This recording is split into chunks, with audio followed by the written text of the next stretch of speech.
See, y'all like victims. Y'all like victims, and y'all like feeling sorry for people. And I feel sorry for the people that like feeling sorry for people, because motherfuckers ain't gonna never grow and evolve with people like y'all that sits there and like the people, the victims, so you can rub their back and feel bad for them and help them get clout off of the shit that they do. I don't move like that. I don't think like that.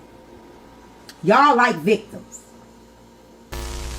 The clip you just watched is from a TikTok live streamer who talks about a lot of different trending stories. She's at the center of an investigation after she fatally struck a pedestrian. We're going to get into all of it after this intro. Hey, what's up? It's your girl Nique, and you're tuned in to Nique at Night. This is a channel where I talk about celebrity news and gossip and give my opinion on trending stories. A woman by the name of Tynesha Online, she has a platform by the name of Tea Time 3, and she often does content where she's filming videos in her car. Well, recently she was driving while live streaming and she hit a pedestrian, and ultimately he lost his life. A user who watched it all go down took to Reddit to express their extreme concern and talk about how watching this experience on live has affected them. Let me read what they said and then we'll watch the video together. I saw a woman hit and delete someone on TikTok Live, and it's been eating at me. This happened on Monday, and I still can't fully wrap my head around what I watched. So there's a creator I followed for years on TikTok. She goes live all the time, chatting with her viewers, driving around, acting like she got her own reality show 24/7. I usually don't think much of it. Tons of people go live while doing mundane stuff, but this time was different. She was driving while talking to everyone in the chat, responding to comments, looking at the screen way too much. You can clearly tell she wasn't paying attention to the road. I remember thinking, girl, please just focus. This is not safe. Then suddenly in the middle of the conversation, there was this loud thud like the car hit something solid. Her phone jerked, the camera shook, and then she just froze. The look on her face was pure shock. She put the phone down, opened the door, and got out. People in the chat were confused, asking what happened, and then the live just ended. Later, I kept checking her page because I just knew something horrible happened. Sure enough, news stories started popping up. She had hit a pedestrian, a man, and he died from his injuries. The articles say drugs and alcohol weren't involved. They talk about the crash being investigated, but none of them mention that she was streaming live on TikTok while driving. None of them mention she wasn't paying attention to the road because she was reading comments and grinning at her phone. That part has been messing with me because I literally saw it. A man died because she wanted attention from live stream. And TikTok is silent. The news not talking about the distraction part at all. I feel like I accidentally witnessed the moment someone's life was taken, and now I can't stop thinking about the victim and how avoidable it was. I just keep replaying the sound in my head. I don't know if anyone else saw it happen too, but I needed to vent somewhere. And I think she meant like seeing his picture and knowing that he was not in the wrong. I think that's what she means. And then she says, it's just haunting. Now, let me play the video for you guys. You don't see her hit anyone, but you do hear her hit someone. So if you don't want to listen to that or whatever, skip ahead like a minute. I don't know. It was weird. Like, so. Let me call you right now. Oh. What was that? Fuck. Somebody. You okay? All right, so as you see that, she was driving her car, she hit someone. You can hear her child in the back kind of react to it as well.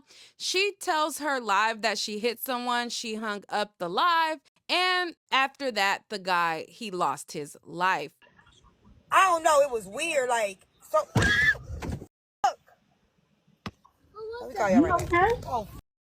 What was that? Fuck. You okay? Now, over on the Guardian news page, it says authorities are investigating a newly surfaced video that suggests a woman who hit and killed a man while driving in the Chicago suburb of Zion, Illinois, on Monday night was live streaming on TikTok at the time of the crash. The video in question was reportedly taken by a user in Zion, and it shows a woman behind the wheel of a car reacting to a loud thud by saying, "FFF, I just hit somebody." According to the Lake and McHenry County scanner, which first reported on the video, the Zion Police Department Investigations Commander Lieutenant Paul Case said drugs and alcohol were not suspected of being factors in Monday's crash, and the driver involved, a 43-year-old woman, remained at the scene to speak with authorities. The Lake County State's Attorney's Office told the scanner on Friday afternoon that the agency had been made aware of the video but could not comment further because of a pending investigation. The office stopped short of indicating exactly who made the agency aware of the video. Studies through the years have attributed cell phone use while driving to an increase in potential for serious crashes or worse. A screen recording of the TikTok video streamed on Monday was then published on social media app on Friday morning, and it showed the user Tea Time 3 speaking at her phone before a loud thud. The live stream was quickly disconnected after the thud prompted her to curse, a child to ask what happened, and someone else to ask the driver if she was okay. Y'all. Y'all already know me, right? So y'all know if my mind isn't in full capacity, it's hard for me to host lives. I won't really be here long. I won't be on live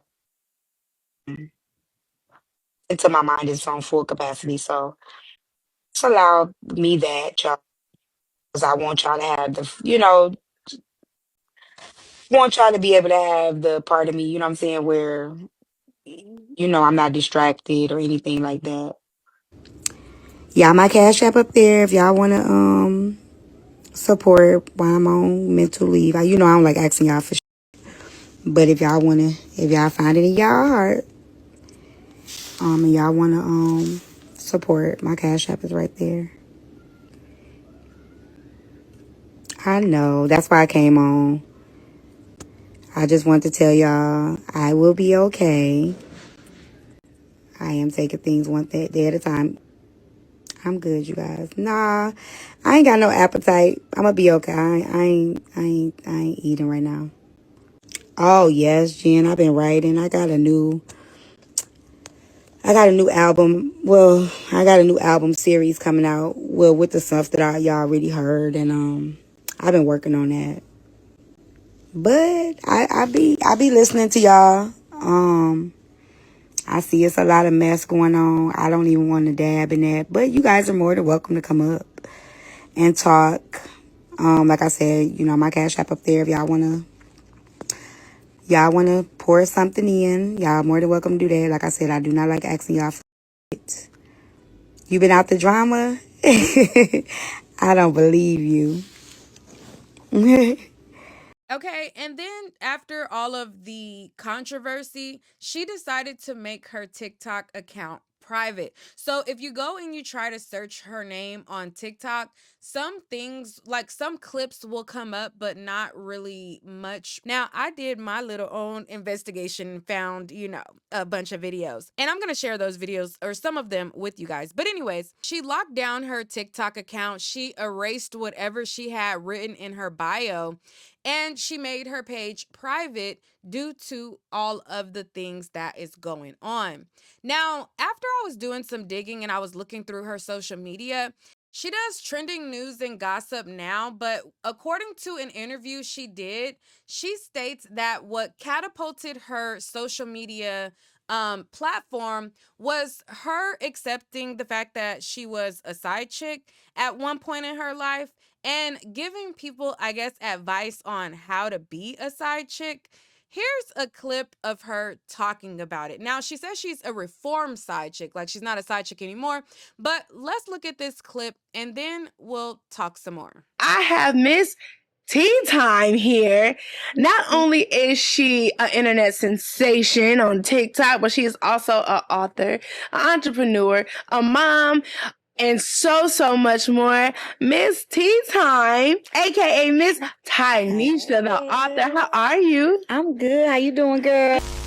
So this interview comes from a YouTuber slash podcaster, and the title of her channel is The Culture Corner. She interviewed Miss Tea Time, and she talked about her background, what got her started as a TikToker, what was the inspiration behind her becoming an author, because she also discloses that she has written a few books and they have been published on Amazon, and she kind of goes over different background things about her. Now, it was an hour-long interview. We're not going to show like much of it. I'm just going to show just what she says catapulted her to having her TikTok platform. If you guys want to see the full interview, go to the Culture Corner. She looks like she is up and coming, so show her some love over there.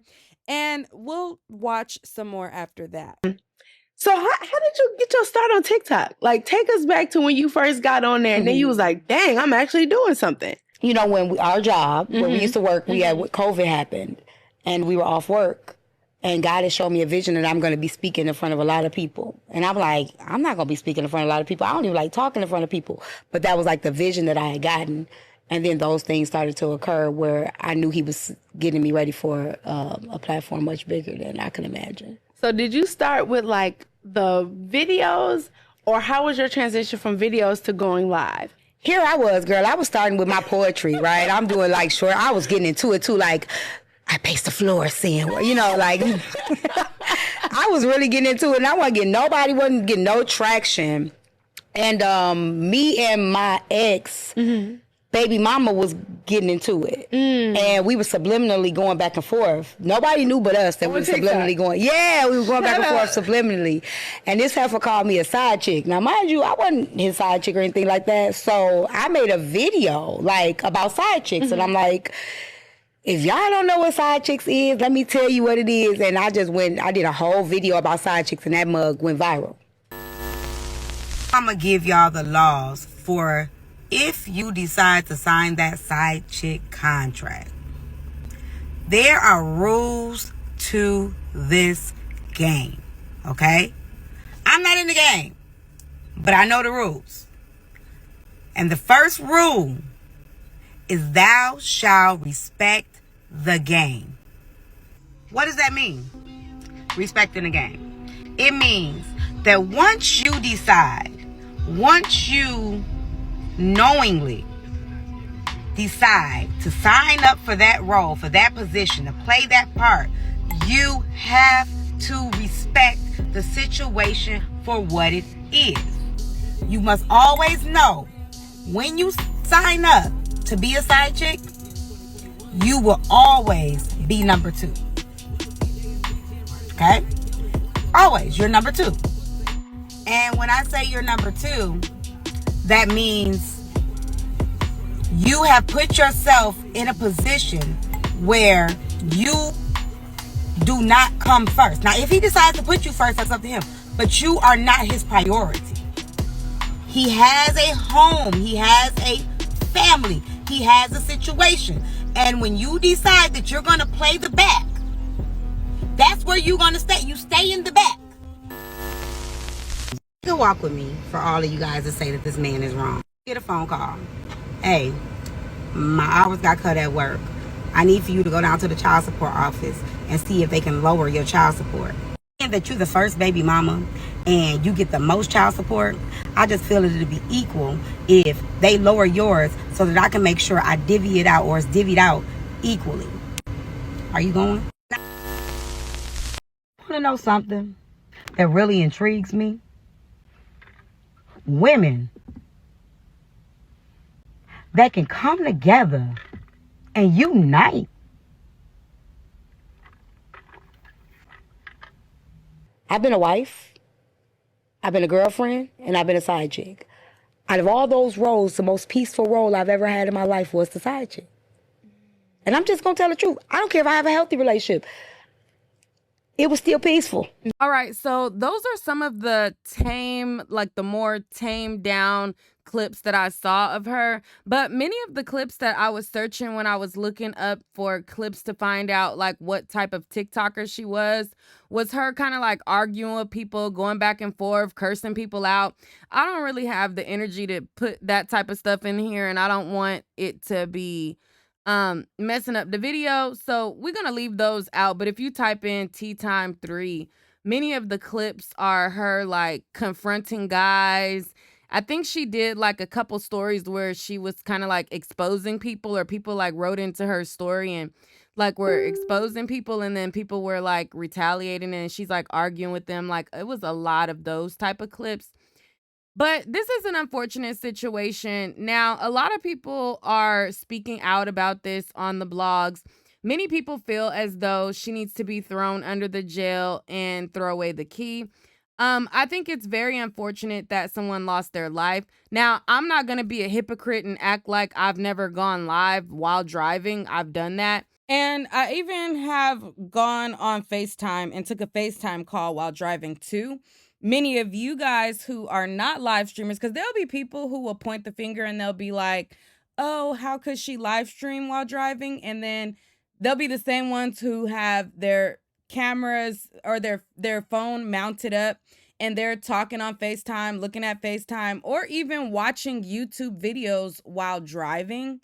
All of it is a distraction, and it's just something where it basically is a wake-up call for all of us who have used our phone while we're driving, and a wake-up call to pay more attention, because as quick as that happened, it can happen in the blink of an eye. But even though I have driven my car and utilized my phone, that doesn't absolve her of accountability. And I'm not saying that as a means to say that she's not accountable. There's somebody that lost their life here, okay?